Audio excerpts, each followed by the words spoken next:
नमस्कार, स्वागत आहे आपल्या सर्वांचं आपल्या SK एज्युकेशन या यूट्यूब चॅनलवर। आपण एक नवीन कोर्स सुरू केलेला आहे, पॉलिटी PYQ कोर्स। त्यामध्ये आपण आत्तापर्यंत पॉलिटी या विषयावर आलेले सर्व प्रश्न जे MPSC ने विचारलेले आहेत ते सर्व कव्हर केलेले आहेत, त्या सर्वांचे ॲनालिसिस केलेला आहे। हा कोर्स आपल्या SK एज्युकेशन या ॲपवर उपलब्ध आहे, ज्याची सविस्तर माहिती आपल्याला खाली डिस्क्रिप्शन बॉक्समध्ये दिसेल। आज आपण अत्यंत महत्त्वपूर्ण असे प्रश्न कव्हर करणार आहोत की जे यापूर्वी MPSC ने विविध पूर्व आणि मुख्य परीक्षांमध्ये विचारलेले आहेत। सुरुवात करूया पहिल्या प्रश्नाला। पहिला प्रश्न आहे, खालील विधाने विचारात घ्या। राज्यसेवा पूर्व परीक्षा 2022 ला हा प्रश्न विचारलेला आहे। प्रश्न आहे, लोकसभेच्या प्रमुखांच्या गटांची म्हणजेच पॅनल ऑफ चेअरपर्सन्सची निवड लोकसभा आपल्या सदस्यांमधून करते। आता हे विधान नेमकं काय आहे हे आपल्याला समजून घ्यायचं आहे। लोकसभा आहे, लोकसभेचा अध्यक्ष असतो। जर अध्यक्ष अनुपस्थित असेल, जर अध्यक्ष गैरहजर असेल, तर अशा वेळेस जो उपाध्यक्ष असतो तो अध्यक्षस्थान भूषवत असतो। परंतु अशा वेळेस की ज्या वेळेस अध्यक्ष पण अनुपस्थित आहे आणि उपाध्यक्ष पण अनुपस्थित आहे, मग अशा वेळेस अध्यक्षस्थान कोणी भूषवलं पाहिजे यासाठी ज्यावेळेस लोकसभा ऑर्गनाइज होते त्यावेळेस लोकसभा अध्यक्ष मॅक्सिमम 10 लोकसभा सदस्यांचं एक पॅनल तयार करतात, त्याला पॅनल ऑफ चेअरपर्सन म्हणतात, आणि त्यांच्यातील कोणीतरी एक व्यक्ती मग अध्यक्षस्थान भूषवत असतो। मग हे सेंटेन्स त्यापैकीच आहे की लोकसभेच्या प्रमुखांच्या गटाची पॅनल ऑफ चेअरपर्सनची निवड लोकसभा आपल्या सदस्यांमधून करते। तर यामध्ये लोकसभा हा शब्द फार चुकीचा आहे। लोकसभा करत नाही, लोकसभा अध्यक्ष करत असतो, आणि म्हणून हे विधान जे आहे हे विधान चुकीचं आहे। आता पुढचं विधान बघा, जेव्हा लोकसभेच्या अध्यक्षांचे अथवा उपाध्यक्षांचे पद रिक्त असेल तेव्हा लोकसभेच्या प्रमुखांच्या गटातील म्हणजेच पॅनल ऑफ चेअरपर्सन्सचा सदस्य हा अध्यक्षपदी असू शकतो। हे विधान पूर्णतः चुकीचं आहे। बघा, मी मगाशी तुम्हाला सांगितलं की अध्यक्ष अनुपस्थित असेल तर उपाध्यक्ष येईल, अध्यक्ष आणि उपाध्यक्ष दोन्ही अनुपस्थित असतील तर पॅनल ऑफ चेअरपर्सन्स मधील कोणताही व्यक्ती अध्यक्षस्थान भूषवेल। जर अनुपस्थित गैरहजर असेल तर या विधानामध्ये अनुपस्थित गैरहजर असा शब्द नाही आहे, या विधानामध्ये पद रिक्त असेल हा शब्द महत्वाचा आहे। इथे म्हटलेलं आहे की जेव्हा लोकसभेच्या अध्यक्षांचे स्पीकर आणि उपाध्यक्ष डेप्युटी स्पीकरचे पद रिक्त असेल अशा वेळेस पॅनल ऑफ चेअरपर्सन्स मधील व्यक्ती अध्यक्षस्थान भूषवत नाही। अशा वेळेस राष्ट्रपती कोणीतरी एक लोकसभा सदस्याची नियुक्ती करतो आणि मग तो थोड्या वेळासाठी लोकसभेचं अध्यक्षस्थान भूषवत असतो, आणि त्यानंतर निवडणूक होते आणि त्यानंतर जो स्पीकर आहे तो निवडला जात असतो।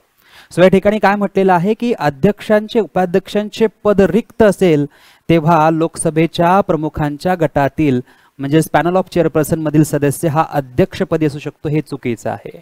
इथे राष्ट्रपती नियुक्त करतील कोणता तरी लोकसभेचा सदस्य, तो अध्यक्षस्थान भूषवेल, म्हणून हे विधान चुकीचं आहे। पुढे बघा, अध्यक्ष, उपाध्यक्ष आणि लोकसभेच्या प्रमुखांच्या गटातील व्यक्ती यांच्या अनुपस्थितीत राष्ट्रपतीद्वारे नियुक्त केलेल्या सदस्याद्वारे अध्यक्षांचे कर्तव्य पार पाडले जातात। हे विधानही चुकीचं आहे। आता हे विधान समजून घ्या।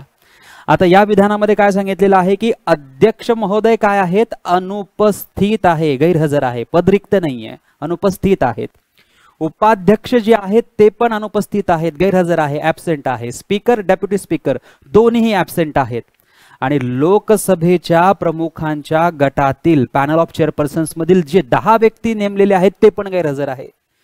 सो थोड्या वेळासाठी आपण समजून घेऊ की अध्यक्षांना पण कोरोना झाला ते पण अनुपस्थित, उपाध्यक्षांना पण कोरोना झाला ते पण अनुपस्थित, पॅनल मधले जे 10 सदस्यगण आहेत त्यांना पण कोरोना झाला ते पण अनुपस्थित। मग आता अशा परिस्थितीत लोकसभेचं अध्यक्षस्थान कोण भूषवेल, तर अशा परिस्थितीत लोकसभेचा कोणीतरी एक सदस्य सर्वमताने सर्वसंमतीने थोड्या वेळासाठी निवडला जातो आणि मग तो अध्यक्षस्थान भूषवतो।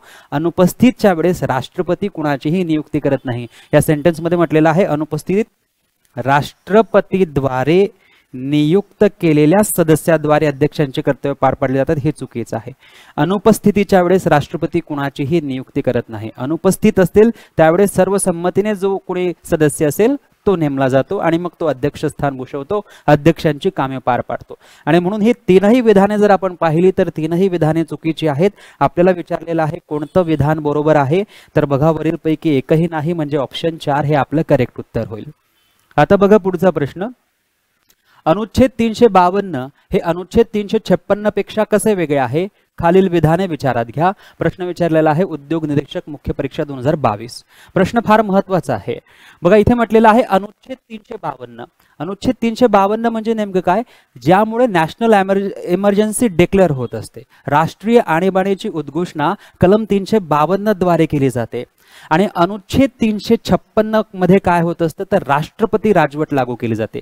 राष्ट्रपती राजवट, राष्ट्रपती शासन, प्रेसिडेंट्स रूल राज्यामध्ये असतो आणि नॅशनल इमर्जन्सी राष्ट्रीय आणीबाणी जी आहे ती पूर्ण देशात किंवा देशाच्या कोणत्याही एका भागात लागू होऊ शकते कलम 352 द्वारा. सो या ठिकाणी आपल्याला 352 हे 356 पेक्षा कसं वेगळं आहे त्यापैकी काही विधाने दिलेली आहेत. ते विधाने आपल्याला समजून घ्यायची आहेत आणि त्यापैकी कोणतं विधान बरोबर आहे कोणतं विधान चुकीचं आहे हे आपल्याला बघायचं आहे. पहिलं विधान बघा, राष्ट्रीय आणीबाणीस संसदीय मान्यता 1 महिन्यात मिळणे आवश्यक आहे, तर राष्ट्रपती राजवटीच्या बाबतीत 2 महिन्यांचा कालावधी दिलेला आहे. हे विधान पूर्णतः बरोबर आहे. जर राष्ट्रीय आणीबाणीची उद्घोषणा झाली तर 1 महिन्याच्या आत लोकसभेमध्ये विशेष बहुमताने ठराव पास झाला पाहिजे संमतीचा आणि राज्यसभेमध्ये देखील विशेष बहुमताने ठराव पास झाला पाहिजे सर्वसंमतीचा 1 महिन्यांच्या आत. सो हे विधान बरोबर आहे. परंतु जर राष्ट्रपती राजवटीची घोषणा केलेली असेल तर अशा परिस्थितीत लोकसभेमध्ये साध्या बहुमताने 2 महिन्याच्या आत ठराव पास झाला पाहिजे संमतीचा ठराव की ही राष्ट्रपती राजवट चालू असली पाहिजे आणि राज्यसभेमध्ये देखील साध्या बहुमताने ठराव पास झाला पाहिजे 2 महिन्यांच्या आत. मग या ठिकाणी जे वाक्य म्हटलेलं आहे की राष्ट्रीय बाणीस संसदीय मान्यता 1 महिन्यात मिळणे आवश्यक आहे, तर राष्ट्रपती राजवटीच्या बाबतीत 2 महिन्यांचा कालावधी दिलेला आहे. हे विधान अगदी बरोबर आहे. पुढचं विधान बघा, अनुच्छेद 352 खालील आणीबाणी मान्यतेसाठी संसदेच्या विशेष बहुमताची आवश्यकता असते, तर राष्ट्रपती राजवटीस केवळ साध्या बहुमताची गरज असते. हे विधान अतिशय योग्य आहे. अनुच्छेद 352 नुसार जी राष्ट्रीय आणीबाणी आहे त्याला विशेष बहुमताची आवश्यकता लागते, लोकसभेमध्ये वेगळं आणि राज्यसभेमध्ये वेगळं. आणि राष्ट्रपती राजवटीसाठी साध्या बहुमताची आवश्यकता असते, लोकसभेमध्ये आणि राज्यसभेमध्ये वेगवेगळ्या पद्धतीने. सो हे विधान जे आहे हे विधान बरोबर आहे. पुढचं विधान बघा, राष्ट्रीय आणीबाणी ही दर 6 महिन्यांसाठी संसदीय मान्यतेच्या अटीवर कितीही काळ चालू राहू शकते, तर राष्ट्रपती राजवटीचा कमाल कालावधी हा 1 वर्षाचा असतो. हे विधान चुकीचं आहे. आता बघा या विधानामध्ये काय चुकीचं आहे आणि काय बरोबर आहे हे आपण तपासूया. राष्ट्रीय आणीबाणी ही दर 6 महिन्यांसाठी संसदीय मान्यतेच्या अटीवर कितीही काळ चालू राहू शकते इथपर्यंत वाक्य बरोबर आहे. म्हणजे संसदेची मान्यता 1 महिन्याच्या आत मिळाली तर पुढे 6 महिन्यांसाठी राष्ट्रीय आणीबाणी चालू राहील.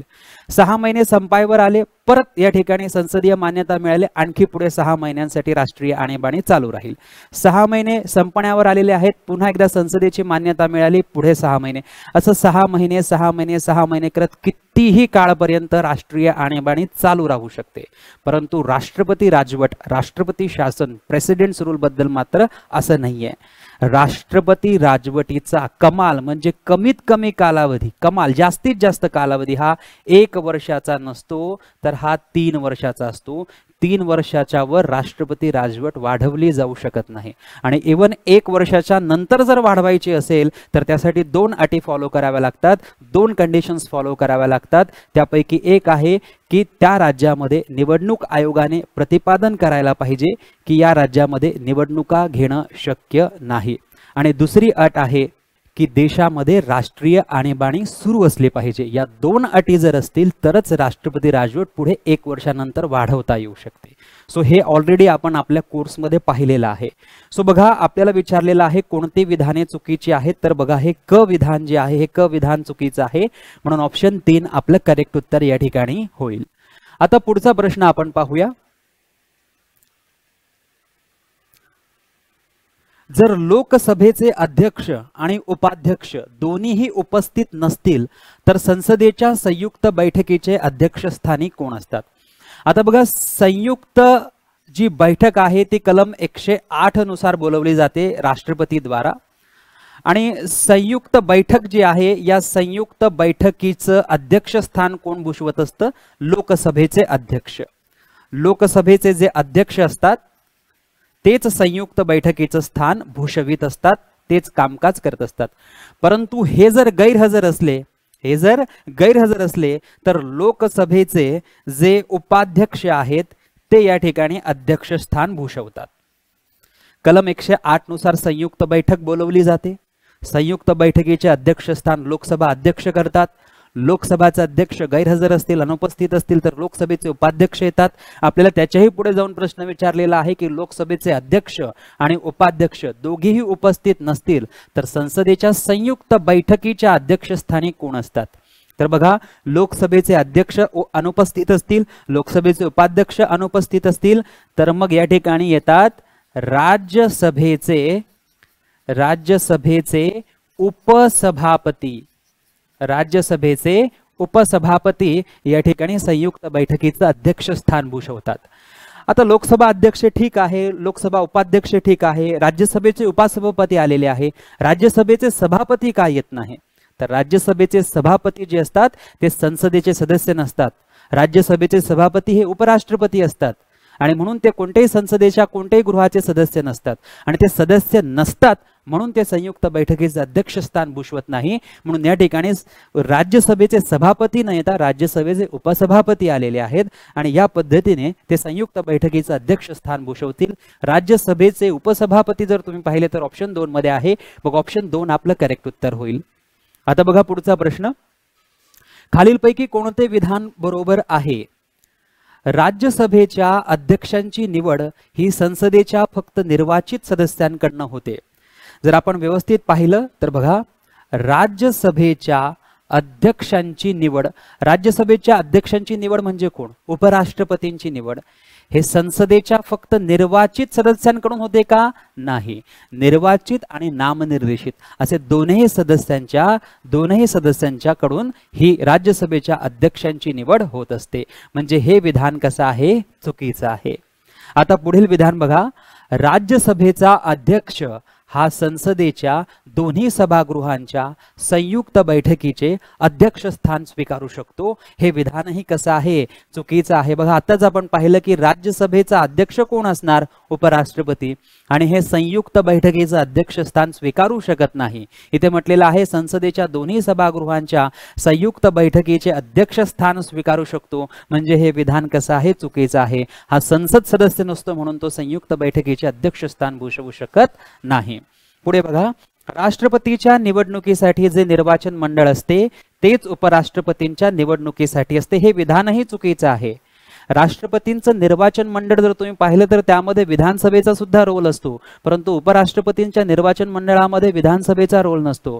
राष्ट्रपतींच्या निर्वाचन मंडळामध्ये नामनिर्देशित सदस्य मतदान करू शकत नाही, परंतु उपराष्ट्रपतींच्या निर्वाचन मंडळामध्ये किंवा उपराष्ट्रपतींच्या निवडणुकीमध्ये नामनिर्देशित सदस्य मतदान करू शकतात.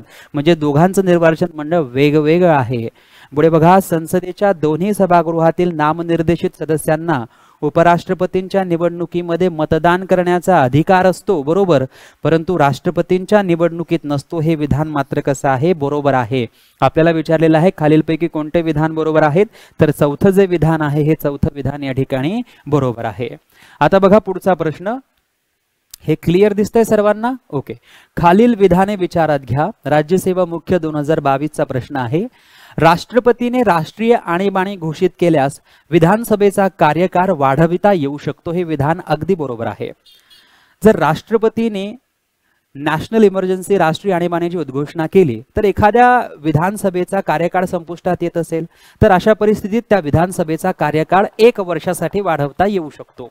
म्हणजे पहिलं विधान जे आहे, पहिलं विधान बरोबर आहे. आणि किती वर्षासाठी वाढवता येऊ शकतं? 1 वर्षासाठी वाढवता येऊ शकतं. पुढे बघा, राष्ट्रीय आणीबाणीच्या काळात विधानसभेचा कार्यकाळ एका वेळी 6 महिन्यांसाठी वाढवण्याचा अधिकार राष्ट्रपतीच असतो. आताच आपण पाहिलं की 1 वर्षासाठी वाढवता येतो. म्हणजे विधान ब चुकीचं होईल, कारण इथे म्हटलेलं आहे राष्ट्रीय आणीबाणीच्या काळात विधानसभेचा कार्यकाळ एका वेळी 6 महिन्यांसाठी वाढवला जातो. 6 महिन्यांसाठी नाही, 1 वर्षासाठी वाढवला जातो. विधानसभेचा विस्तारित वाढवलेला कार्यकाळ हा आणीबाणी उठल्यानंतर 6 महिन्यांपेक्षा जास्त असणार नाही. हे विधान मात्र बरोबर आहे. याचा अर्थ असा होतो की समजा राष्ट्रीय आणीबाणी सुरू आहे, अशा वेळेस एखाद्या विधानसभेचा कार्यकाळ संपुष्टात येत आहे, परंतु त्यांचा कार्यकाळ 1 वर्षासाठी वाढवण्यात आला आणि 1-1.5 महिन्यानंतर राष्ट्रीय आणीबाणीची उद्घोषणा मागे घेण्यात आली. म्हणजे राष्ट्रीय आणीबाणी संपली असं आपण म्हणू शकतो. तर मग यांना जो 1 वर्षाचं एक्सटेन्शन दिलेलं होतं, हे 1 वर्षाचं एक्सटेन्शन जे आहे हे 6 महिन्यांमध्ये चेंज होऊन जाणार. हे 6 महिन्यांमध्ये चेंज होऊन, जर राष्ट्रीय आणीबाणीची उद्घोषणा 1 वर्षाच्या आत जर मागे घेतली तर तो कालावधी 1 वर्ष न राहता 6 महिन्यांसाठी असतो. म्हणजे हे विधान बरोबर आहे. सो आपल्याला विचारलेलं आहे कोणते विधान बरोबर आहे, तर अ आणि क ही 2 विधाने बरोबर आहेत की जे ऑप्शन 3 मध्ये आहे. बघा ऑप्शन 3 आपलं करेक्ट उत्तर होईल. आता पुढचा प्रश्न पहा, खालीलपैकी कोणते विधाने चुकीचे आहेत. चुकीचं विधान आपल्याला विचारलेलं आहे. पहिलं विधान बघा, अनुच्छेद 365 देखील राज्यात राष्ट्रपती राजवट लागू करण्याचा अधिकार प्रदान करते. हे विधान बरोबर आहे. बघा राष्ट्रपती राजवट जी आहे, प्रेसिडेंट्स रूल जो आहे, राष्ट्रपती शासन जो आहे तो कलम 356 द्वारा लावला जातो आणि त्याच्यामध्ये असं म्हटलेलं आहे की राष्ट्रपतींचं समाधान झालं किंवा राज्यपालांनी राष्ट्रपतींना रिपोर्ट केला की संबंधित राज्यामध्ये संवैधानिक तंत्र जे आहे ते विफल ठरलेलं आहे, अशा परिस्थितीत राष्ट्रपती राजवट लावणं अत्यंत महत्त्वाचं आहे. त्यावेळेस राष्ट्रपती जे आहेत ते राष्ट्रपती राजवटीची उद्घोषणा करत असतात. परंतु कलम 365 जर आपण विचार केला तर त्यामध्ये सांगितलेलं आहे की राज्याने काही निर्देश जर केंद्र सरकारने राज्याला जर काही निर्देश दिले आणि राज्याने ते निर्देश जर पाळले नाहीत तर अशा परिस्थितीत ते संविधानाचं उल्लंघन असतं आणि म्हणून संविधानाचं उल्लंघन झाल्यामुळे या ठिकाणी राष्ट्रपती राजवट जी आहे ती कलम 365 द्वारा देखील लावली जाऊ शकते. पहिलं विधान बरोबर आहे. पुढचं विधान बघा, राष्ट्रपती राजवटीची घोषणा केल्यापासून 1 महिन्याच्या कालावधीत त्या घोषणेला संसदेच्या दोन्ही सभागृहांनी मान्यता देणं आवश्यक असतं. बघा मान्यता तर महत्वाची आहे, परंतु कुणाला, राष्ट्रपती राजवटीची घोषणा केल्यापासून किती महिन्यांच्या कालावधीत, 1 महिन्यांच्या कालावधीत नाही 2 महिन्यांच्या कालावधीत. राष्ट्रपती राजवटीसाठी किती महिन्यांचा कालावधी दिलेला असतो, 2. राष्ट्रीय आणीबाणीसाठी 1 महिन्यांचा कालावधी दिलेला असतो. हे विधान चुकीचं आहे. पुढचं विधान बघा, जर संसदेच्या दोन्ही सभागृहांनी मान्यता दिली तर पुढील 1 वर्षापर्यंत राष्ट्रपती राजवट लागू राहते. हे विधानही पूर्णतः चुकीचं आहे. जर संसदेच्या दोन्ही सभागृहांनी साध्या बहुमताने राष्ट्रपती राजवटीला मान्यता दिली तर पुढील 1 वर्षापर्यंत नाही, फक्त पुढील 6 महिनेपर्यंत जे आहे ही राष्ट्रपती राजवट चालू राहील. म्हणून हे विधान चुकीचं आहे. राष्ट्रपती राजवट लागू करण्याचा निर्णय न्यायालय रद्द करू शकतो. हे विधान अगदी बरोबर आहे. सो बघा अ आणि ड विधान बरोबर आहे, चुकीची विचारलेली आहे म्हणून ब आणि क आपलं उत्तर होईल. ब आणि क कुठे आहे, ऑप्शन 2 मध्ये आहे. मग ऑप्शन 2 आपलं करेक्ट उत्तर होईल. आता बघा पुढचा प्रश्न, खालील विधाने विचारात घ्या. मुख्यमंत्र्यांव्यतिरिक्त राज्याच्या मंत्रिमंडळातील एकूण सदस्यांची संख्या त्या राज्याच्या विधानसभेच्या एकूण सदस्य संख्येच्या 15% जास्त असता कामा नये. आता हे विधान काय आहे, येथे आपल्याला लक्षात घ्यायचं आहे 91वी घटना दुरुस्ती. 91वी घटना दुरुस्ती जी आहे ही झाली होती 2003 मध्ये आणि 91व्या घटना दुरुस्ती 2003 मध्ये असं सांगितलं होतं की विधानसभेची जी सदस्य संख्या आहे, विधानसभेची जी सदस्य संख्या आहे त्या विधानसभेच्या सदस्य संख्याच्या 15%पेक्षा जास्त मंत्री असू नये, इन्क्लुडिंग चीफ मिनिस्टर.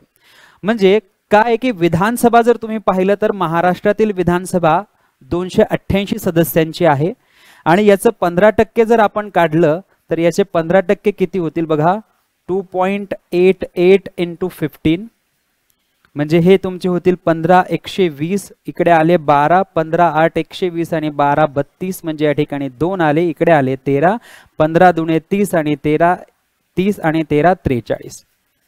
सो हे होत आहे 43.20.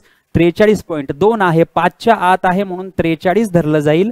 सो महाराष्ट्रामध्ये एकूण मंत्र्यांची संख्या 43च असली पाहिजे, 43 पेक्षा कमी असले पाहिजे, इन्क्लुडिंग द चीफ मिनिस्टर. म्हणजे एकनाथ शिंदे महाराष्ट्राचे मुख्यमंत्री आहेत तर महाराष्ट्राचे मुख्यमंत्री एकनाथ शिंदे धरून 42 मंत्री पाहिजे, असं ते 43 मंत्री होतील. आणि यांचा जो नंबर आहे 12 पेक्षा कमी असता कामा नये. मॅक्सिमम संख्या किती असेल, including the chief minister 43, minimum संख्या किती असेल 12 असेल. हे 91वी घटना दुरुस्ती झाली होती. आणि सेम जर लोकसभेचं करायचं म्हटलं तर या ठिकाणी विधानसभेच्या ऐवजी लोकसभाची जी सदस्य संख्या आहे त्याला गुणायचं 15 गुणिले 100 ने आणि आपल्याला जो संख्या आहे मंत्रीची ते आपल्याला कळेल.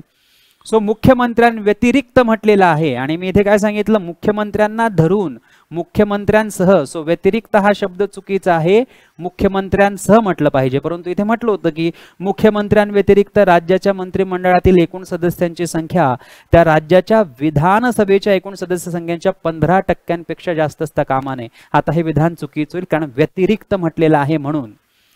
पुढचं सेंटेन्स बघा, मुख्यमंत्र्यांव्यतिरिक्त राज्याच्या मंत्रिमंडळातील एकूण सदस्यांची संख्या 12पेक्षा कमी असता कामा नये. हे विधानही चुकीचं आहे. मुख्यमंत्र्यांव्यतिरिक्त नाही, मुख्यमंत्र्यांसह 12पेक्षा कमी असता कामा नये. सो हे विधानही चुकीचं आहे. दोन्ही विधाने चुकीची म्हणून ऑप्शन 4 जे आहे हे आपलं करेक्ट उत्तर होईल. आता बघा पुढचा प्रश्न, भारतीय राज्यघटनेच्या अनुच्छेद 51A मध्ये खालीलपैकी कोणत्या मूलभूत कर्तव्यांचा समावेश करण्यात आलेला नाहीये? मूलभूत कर्तव्य जे 4A मध्ये आहे, 51A मध्ये, ज्यामध्ये 11 वेगवेगळ्या प्रकारचे फंडामेंटल ड्युटीज मूलभूत कर्तव्य आहेत, जे 42व्या घटना दुरुस्तीनंतर आपल्या भारतीय संविधानामध्ये समाविष्ट करण्यात आलेले आहेत. त्याबद्दल प्रश्न विचारलेला आहे की कोणतं मूलभूत कर्तव्य नाही. पहिला आहे, आपल्या संमिश्र संस्कृतीच्या समृद्ध वारशांचे मूळ जाणून तो जतन करणे. हे आपलं मूलभूत कर्तव्य आहे. आणि हे जर तुम्ही पाहिलं तर 51A जो भाग आहे त्यामध्ये हा आपल्याला दिलेला आहे F सब क्लॉज मध्ये, म्हणजे हे आपलं मूलभूत कर्तव्य आहे. पुढे बघा, विज्ञाननिष्ठ दृष्टिकोन, मानवतावाद आणि शोधक बुद्धी व सुधारणावाद यांचा विकास करणे. म्हणजे आपल्या भारतातील प्रत्येक नागरिकाचं हे कर्तव्य आहे की त्याचा दृष्टिकोन कसा असला पाहिजे, विज्ञाननिष्ठ दृष्टिकोन असला पाहिजे, सायंटिफिक असला पाहिजे, मानवतावाद असला पाहिजे, बुद्धी त्याची शोधक असली पाहिजे आणि नेहमी त्याने सुधारणावादी असलं पाहिजे आणि यांचा विकास त्याने केला पाहिजे. हे सुद्धा जर आपण पाहिलं तर 51AH मध्ये सांगण्यात आलेलं आहे. हे मूलभूत कर्तव्य आहे. पुढे बघा, राष्ट्रीय दृष्ट्या महत्त्वाची असल्याचे घोषित केलेले स्मारके, स्थळे आणि वास्तू यांचे संरक्षण करणे हे मात्र आपलं मूलभूत कर्तव्य नाही.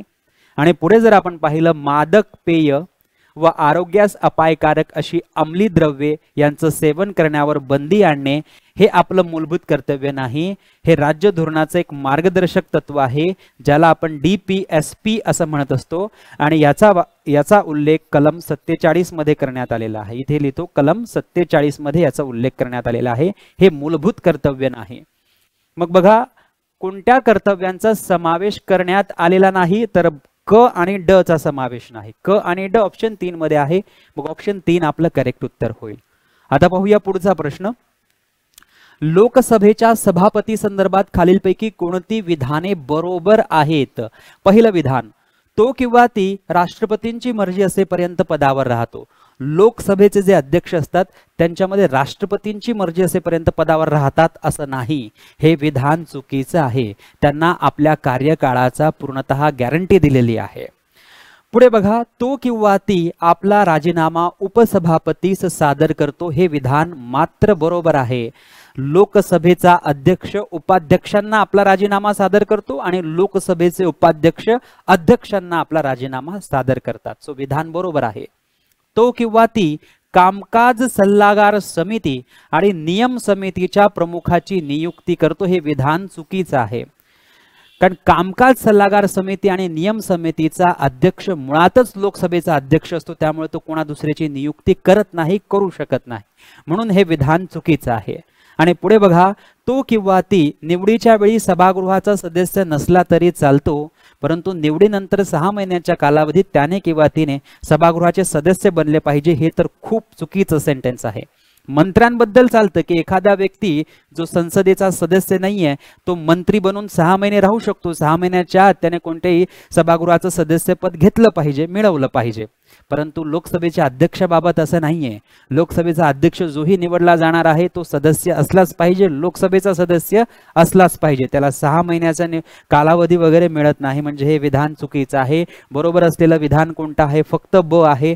मग फक्त ब ऑप्शन 3 मध्ये आहे, म्हणून ऑप्शन 3 आपलं करेक्ट उत्तर होईल. आता पाहूया पुढचा प्रश्न, खालील विधाने लक्षात घ्या. 1976च्या 42व्या घटना दुरुस्ती कायद्याने राज्यघटनेमध्ये 4A या विभागाचा समावेश करण्यात आलेला आहे. अगदी बरोबर आहे. बघा, एक 42वी घटना दुरुस्ती झाली होती, मिनी कॉन्स्टिट्यूशन त्याला आपण म्हणतो. अनेक बदल करण्यात आलेले होते. 1976 मध्ये झालं होतं, हे सर्वांना माहिती असेल. आणि इथून काय झालेलं आहे तर आपल्या भारताच्या राज्यघटनेमध्ये मूलभूत कर्तव्य जे आहे तो मूलभूत कर्तव्य हा भाग 4A, त्याला मराठीतून 4क असं आपण म्हणत असतो, हा समाविष्ट करण्यात आलेला आहे. म्हणून हे पहिलं विधान जे आहे हे पहिलं विधान बरोबर आहे. पुढचं विधान बघा, या विभागात कलम 51A या एकमेव कलमाचा समावेश आहे. अगदी बरोबर आहे. तुम्ही जर पाहिलं तर कलम 51A जे आहे 4A मध्ये, त्याच्यामध्ये subclause A, subclause B, subclause C असं करत करत सबक्लॉज K पर्यंत आहेत. K नंतर टाकलेला होता, आधी 10 होते. 51A 26वी जी 1976 मध्ये 42वी घटना दुरुस्ती होती त्यामध्ये 10 मूलभूत कर्तव्यांचा समावेश होता. 11वं मूलभूत कर्तव्य 2002 मध्ये 86वी घटना दुरुस्ती करून टाकण्यात आलं होतं. सो आता बघा, या विभागात कलम 51A या एकमेव कलमाचा समावेश, हे एकमेव कलम आहे आणि हे ABCD अप टू K पर्यंत काय आहे, सब क्लॉजेस आहेत. सो हे विधान बरोबर आहे. या घटना दुरुस्तीद्वारे नागरिकांच्या 10 मूलभूत कर्तव्यांची संहिता राज्यघटनेत समाविष्ट करण्यात आली होती. हे विधानही अगदी बरोबर आहे. सो जेव्हा 42वी घटना दुरुस्ती झाली, 51A समाविष्ट करण्यात गेले, यामध्ये A पासून ते J पर्यंतची 10 मूलभूत कर्तव्यांचा समावेश करण्यात आला होता. सो विधान बरोबर आहे. पुढे आहे 89व्या घटना दुरुस्तीनुसार कलम 51A मध्ये आणखी एका मूलभूत कर्तव्याचा समावेश करण्यात आला. हे विधान मात्र चुकीचं आहे. 51A मध्ये एका मूलभूत कर्तव्याचा समावेश करण्यात आला हे खरं आहे, परंतु ते 89वी घटना दुरुस्ती नाही. ती कोणती घटना दुरुस्ती होती, 86वी घटना दुरुस्ती होती 2002 ची, की याच घटना दुरुस्तीद्वारे हे K नावाचं जे उपकलम आहे ते 51A मध्ये टाकण्यात आलं होतं. आणि ह्याच घटना दुरुस्तीनुसार आपल्याला माहिती असेल, जो शिक्षणाचा अधिकार आहे 6 ते 14 वर्षापर्यंतच्या मुलांना मोफत व सक्तीचे शिक्षण असावे, ते राज्य धोरणाच्या मार्गदर्शक तत्वांमधून काढून कुठे टाकण्यात आलं होतं, मूलभूत अधिकारामध्ये 21A मध्ये टाकण्यात आलेलं होतं. सो हे विधान चुकीचं आहे फक्त 89 या संख्येमुळे, बाकी सगळं बरोबर होतं. सो आपल्याला विचारलेल्या वरीलपैकी कोणती विधाने बिनचूक आहेत, अ, ब आणि क ही 3 विधाने बिनचूक आहेत. तर अ, ब आणि क ऑप्शन 1 मध्ये आहे. मग ऑप्शन 1 आपलं करेक्ट उत्तर होईल. आता बघा पुढचा प्रश्न, योग्य क्रम निवडा. भारताच्या सार्वभौमत्वाचे रक्षण करणे, सार्वजनिक संपत्तीचे रक्षण करणे, नैसर्गिक पर्यावरणाचे रक्षण करणे, संविधानाचा सन्मान करणे. आता याच्यामध्ये काय सांगितलेलं आहे की आपलं कलम 51 जे A आहे, कलम 51A जे आहे त्यामध्ये उपकलम आहे A, नंतर आहे B, नंतर आहे C, नंतर आहे D, अप टू कुठपर्यंत आहे, K पर्यंत आहे. त्यांचा क्रम जो आहे त्या क्रमानुसार यांना अरेंज करायचं आहे की या 4 जे मूलभूत कर्तव्य आहे यांचा योग्य क्रम कलमाद्वारे, संविधानाद्वारे कसा आहे ते आपल्याला बघायचं आहे. तर भारताच्या सार्वभौमत्वाचे रक्षण करणे हे कलम 51AC मध्ये सांगितलेलं आहे. आणि C म्हणजे आपण म्हणू शकतो की हे तिसरं कलम आहे, तिसरं उपकलम आहे. 51A मध्ये तिसरं आहे. सार्वजनिक संपत्तीचे रक्षण करणे हे 51A मध्ये I जो सबक्लॉज आहे त्याच्यामध्ये सांगितलेला आहे, म्हणजे हे 9वं उपकलम आहे. त्यानंतर बघा, नैसर्गिक पर्यावरणाचे रक्षण करणे 51AG मध्ये सांगितलेलं आहे, म्हणजे आपण म्हणू शकतो की हे 7व्या क्रमांकावर असेल, 7व्या क्रमांकाचं आहे. संविधानाचा सन्मान करणे 51A मध्ये A मध्ये सांगितलेलं आहे, म्हणजे हे पहिल्या क्रमांकावर येईल. मग आता बघा, आपल्याला यांचा क्रम जुळायचा आहे. क्रम म्हणजे हे पहिल्या क्रमांकावर हे आहे, म्हणजे ड पहिल्या क्रमांकावर येईल. दुसऱ्या क्रमांकावर C म्हणजे 3 येईल, म्हणजे काय आहे, अ. मग 3 नंतर कोणता आकडा येणार, कोणता नंबर येणार, 7 येणार. 7 म्हणजे काय, 7 म्हणजे क, आणि एकच शिल्लक राहील ब, म्हणजे ड अ क ब. हे आपलं प्रॉपर अरेंजमेंट होईल, जी संविधानानुसार आहे तीच. सो ड अ क ब जर तुम्ही पाहिलं तर ऑप्शन 2 मध्ये आहे. ऑप्शन 2 आपलं करेक्ट उत्तर होईल. ओके, चला आता याच्यामध्ये जर आपल्याला बघायचं असेल तर या ठिकाणी एक ट्रिक आहे. त्या ट्रिकनुसार तुम्ही हे सर्व मूलभूत कर्तव्य जे आहेत हे मूलभूत कर्तव्य लक्षात ठेवू शकतात. तर पुढे बघा, राष्ट्रध्वज व राष्ट्रगीताचा सन्मान करणे. हे ट्रिक काय आहे मी थोड्या वेळात तुम्हाला सांगतोच. इथे दिलेलं आहे, राष्ट्रध्वज व राष्ट्रगीताचा सन्मान करणे हे पहिल्या उपकलमामध्ये आहे A, की ज्याला आपण 1 म्हणूया. सार्वजनिक संपत्तीचे रक्षण करणे हे I या उपकलमामध्ये सांगितलेलं आहे, की I चा क्रमांक 9 असतो. नैसर्गिक पर्यावरणाचे रक्षण करणे हे उपकलम G मध्ये सांगितलेले आहे, की ज्याचा क्रमांक 7वा आहे. आणि भारताच्या सार्वभौमत्वाचे रक्षण करणे हे C मध्ये सांगितलेलं आहे, की ज्याचा नंबर असणार आहे 3. मग 1 ते 10 पर्यंत आधी 1 येणार म्हणजे अ येणार, हा क्रम बरोबर असेल. 1 नंतर 3 येणार, 3 म्हणजे C, C म्हणजे काय आहे ड. 3 नंतर 7, 7 म्हणजे जी, जी म्हणजे क, आणि शिल्लक राहिलं ते काय आहे ब. सो अ ड क ब हा क्रम आपला योग्य राहील. अ ड क ब जर तुम्ही पाहिलं तर ऑप्शन 2 मध्ये आहे, मग ऑप्शन 2 आपलं करेक्ट उत्तर होईल.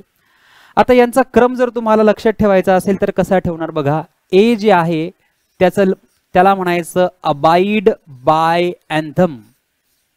हे तुम्ही वाचलेलं असलं पाहिजे. जर तुम्ही हे सर्व वाचणार तर तुमच्या लक्षात ट्रिक येईल, जर वाचलेलं नसेल तर ट्रिक तुम्हाला समजणार नाही. Abide bye anthem. अँथम म्हणजे राष्ट्रगीताचा सन्मान करणे. राष्ट्रगीत आलं म्हणजे संविधान आलं, संविधानाचा सन्मान करणे. संविधान आला म्हणजे राष्ट्रध्वज पण आला, राष्ट्रध्वजाचा सन्मान करणे. पुढे बघा बी. बी मध्ये काय सांगितलेलं आहे? बी मध्ये लक्षात ठेवायचं बापू. बापू म्हणजे काय? बापूजी, महात्मा गांधी. म्हणजे आपल्या स्वतंत्रता आंदोलनातील जे आपले सगळे नेते आहेत, जे स्वतंत्र आंदोलनाचं जे काही असेल त्याचा सन्मान करणे हे आपलं मूलभूत कर्तव्य आहे. हे बी मध्ये सांगितलेलं आहे. त्यानंतर बघा सी. सी मध्ये काय आहे? Countries unity. कंट्रीज युनिटी म्हणजे काय? देशाची एकता, अखंडता आणि सार्वभौमता. कंट्रीज युनिटी, इंटिग्रिटी अँड सॉव्हर्निटी हे सी मध्ये आहे. त्यानंतर बघा डी. डी म्हणजे काय? डिफेंड. देशाचं रक्षण करणे आणि जेव्हा गरज पडेल तेव्हा देशाच्या रक्षणासाठी, सेवेसाठी तत्पर राहणे. डी फॉर डिपेंड आहे. ई. ई मध्ये आहे इक्वालिटी. इक्वालिटी म्हणजे काय? समानता. भारतातल्या प्रत्येक व्यक्तीमध्ये एक बंधुभाव असला पाहिजे, एक भाईचारा असला पाहिजे आणि स्त्रियांना उणेपणाला आणणाऱ्या प्रथांचा त्याग करण्याचा प्रयत्न केला पाहिजे. हे ई मध्ये सांगितलेलं आहे. ई नंतर काय येणार? ई नंतर ई आहे 5, 5 नंतर 6. ई एफ येणार. एफ म्हणजे काय? एफ म्हणजे फॉर्ट. आपल्या संस्कृतीचं जतन करणे, आपल्या वारसा जे आहेत त्यांचं जतन करणे, रक्षण करणे, संरक्षण करणे.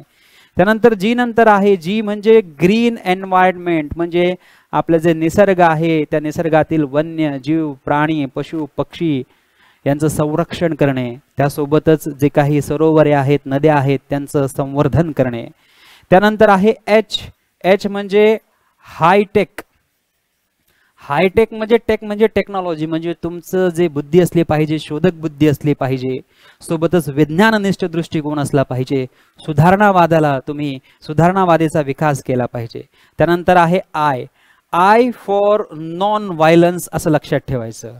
आर फॉर नॉन व्हायलन्स म्हणजे मी कोणत्याही प्रकारची हिंसा करणार नाही आणि सार्वजनिक संपत्तीला, सार्वजनिक संपत्ती जी आहे त्याचं रक्षण करेल. त्याच्यानंतर आहे जे. जेचं जिनियस घ्यायचं. तसं जिनियसचं स्पेलिंग जी वर्ण होतं, परंतु हे जे घेतलेलं आहे जिनियस. म्हणजे नेहमी आपण प्रगती करत राहिलं पाहिजे, नेहमी तुम्ही जिनियस असलं पाहिजे, नेहमी तुम्ही तुमचा विकास करत असला पाहिजे. आणि सर्वात शेवटी टाकलं गेलं होतं ते के. 86वी घटना दुरुस्ती. यामध्ये सांगितलेलं आहे की 6 ते 14 वर्षापर्यंतचे जे मुलं आहेत त्यांना शिक्षणाची संधी उपलब्ध करून देणं हे प्रत्येक पालकांचं कर्तव्य आहे. सो के फॉर नॉलेज असं लक्षात ठेवायचं. तुम्ही आधी फंडामेंटल ड्युटीज व्यवस्थित रीड करा, त्यानंतर ट्रिक बघा, मग तुमच्या ते लक्षात येईल. फक्त ट्रिकनुसार काही लक्षात येणार नाही. हे ट्रिक कशासाठी असते की तुम्ही जे वाचलेलं आहे ते तुमचं कायमचं लक्षात राहिलं पाहिजे किंवा ते तुम्ही विसरू नये, त्यासाठी ही ट्रिक आपल्याला सहकार्य करत असते, मदत करत असते. सो या पद्धतीने मी हे सॉल्व्ह केलेली आहेत. पुढचा प्रश्न बघा. राज्यघटनेत मूलभूत कर्तव्यांचा केलेला समावेश लोकशाहीच्या यशासाठी कसा लाभदायक आहे? जेव्हा राज्यघटना सामाजिक आणि आर्थिक परिवर्तनाचे उद्दिष्ट बाळगते तेव्हा नागरिकांनी किमान शिस्त पाळली पाहिजे. हे विधान अगदी बरोबर आहे मूलभूत कर्तव्यांच्या बाबतीत, की राज्यघटना सामाजिक परिवर्तन आणि आर्थिक परिवर्तनाचं उद्दिष्ट बाळगते तर नागरिकांनी शिस्त पाळणं तर गरजेचंच आहे. पुढे बघा. राज्याच्या आणि व्यक्तीच्या कल्याणासाठी नागरिकांनी कर्तव्य मान्य केलीच पाहिजेत. सर्व महत्त्वाचं आहे. नागरिकांच्या कल्याणासाठी, राज्याच्या कल्याणासाठी, देशाच्या कल्याणासाठी मूलभूत कर्तव्य शिस्त पाळणे गरजेचं आहे. राज्य धोरणाची मार्गदर्शक तत्वे गरजेची आहे. अधिकार तर मूलभूतच आहे, ते मिळणं तर गरजेचंच आहे. सो सगळं गरजेचं आहे. ही कर्तव्य मूलभूत हक्कांना पूरक आहे. अगदी बरोबर आहेत, कॉम्प्लिमेंटरी आहेत. पुढे बघा. समावेशामुळे सुसंस्कृत समाजातील नागरिकांमध्ये नागरी जाणीव विकसित होईल. म्हणजे हे विधानही अगदी बरोबर आहे. सर्वच विधाने अगदी बरोबर आहे. बघा, भारतामध्ये सुद्धा फंडामेंटल ड्युटीज आहेत, मूलभूत कर्तव्य आहेत, आणि जपानमध्ये सुद्धा मूलभूत कर्तव्य आहेत. परंतु जपानमध्ये एक संस्कृती आहे की त्या ठिकाणी जर एखादी लाईन असेल तर लाईन कोणी तोडत नाही आणि कोणी लाईनमध्ये आतमध्ये जात पण नाही. आपल्याकडे बघा, लाईनमध्ये लागणाऱ्यांपेक्षा लाईन तोडणाऱ्यांची संख्या जास्त असते. सो या ठिकाणी हे जे किमान शिस्त जी आहे, किमान शिस्त जे हे मूलभूत कर्तव्यांमधनं येत असते. आणि मूलभूत कर्तव्य का टाकण्यात आले होते सगळ्यांना माहिती असेल. आणीबाणी उद्घोषित झाली होती 75-76 मध्ये, सार्वजनिक संपत्तीचं नुकसान झालं होतं, अनेक गोष्टी झाल्या होत्या. तो किमान नागरिकांनी काही शिस्त पाळली पाहिजे आणि त्यांच्यावर काहीतरी कर्तव्य लादणं गरजेचं आहे असं त्यावेळेस त्या सरकारला वाटलं. आणि म्हणून स्वर्णसिंग कमिटी जी आहे त्यांच्या अध्यक्षतेखाली या समितीनुसार त्यांनी काही कर्तव्य जी आहेत ती परिभाषित केली आणि ती कर्तव्य आपल्या भारतीय संविधानामध्ये 4A51 क म्हणून टाकण्यात आलेली आहे. सो ही सर्व विधाने बरोबर आहेत. ऑप्शन 4 आपलं करेक्ट उत्तर होईल. आता बघूया पुढचा प्रश्न. ओके, सो प्रश्न जे आहेत ते या ठिकाणी संपलेली आहेत. तर आज आपण ही जी महत्त्वाची प्रश्न आहेत ही कव्हर केलेली आहेत. या पुढील भागामध्ये आणखी काही महत्त्वाची प्रश्न आपण कव्हर करून. Thank you so much. Take care. Bye.